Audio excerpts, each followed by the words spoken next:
my name is Sara. I'm the whiskey buyer at Le Grand Triage Wine and Whiskey on the Upper East Side.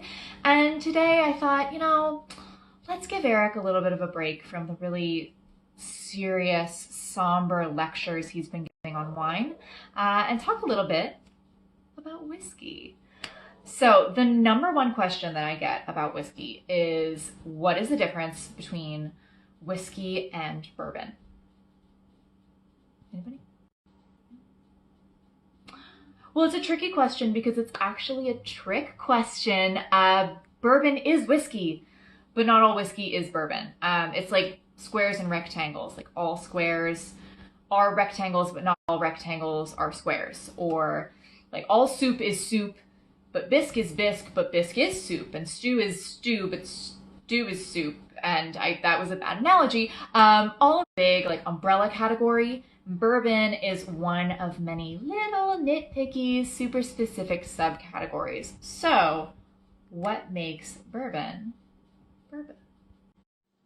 So there are a couple of rules that make a whiskey bourbon. Number one, it has to be made from at least 51% corn, which is a vegetable, so that is nutritious. Number two, it has to be aged in a new charred oak barrel. And number three, it has to be made in the United States.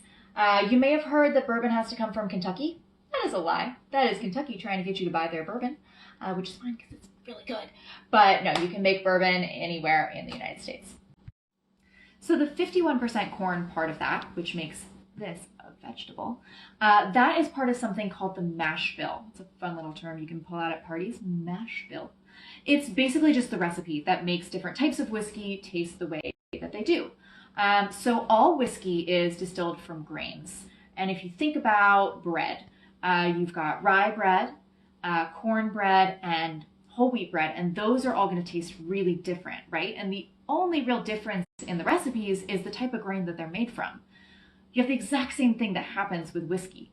The different grains that they're made from are going to make different whiskeys taste super different.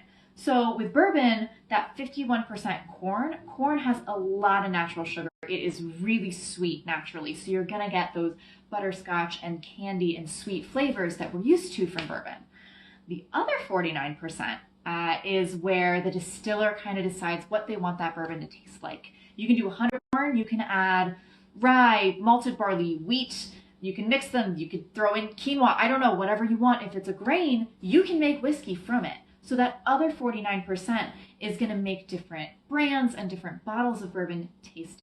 So the other part of that equation is the new charred oak barrel. New, you can't use it for anything else and then use it for bourbon. Sure, easy.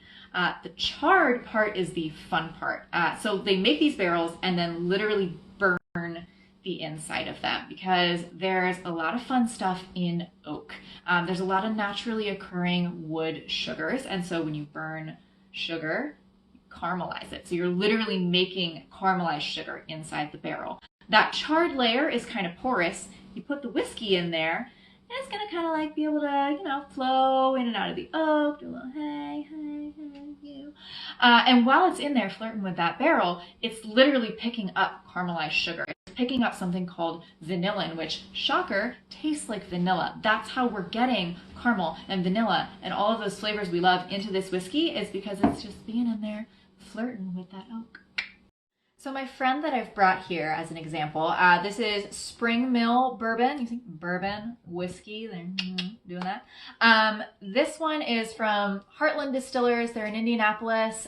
We really like them. They're a smaller scale producer that's doing all their own distilling, so gotta love that.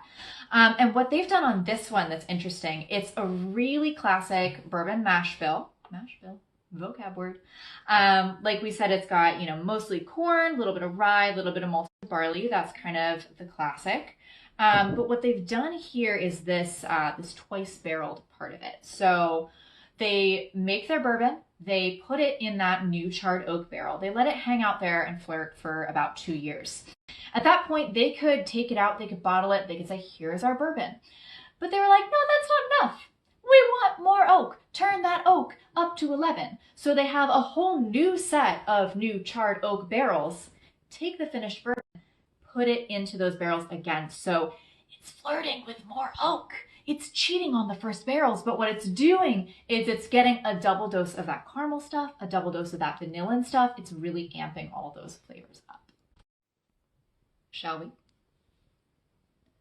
Right off the bat on this one, like you can tell it's bourbon. I am getting cornbread with honey, that kind of like rich corn and honey sweet. It's like, it smells like summertime.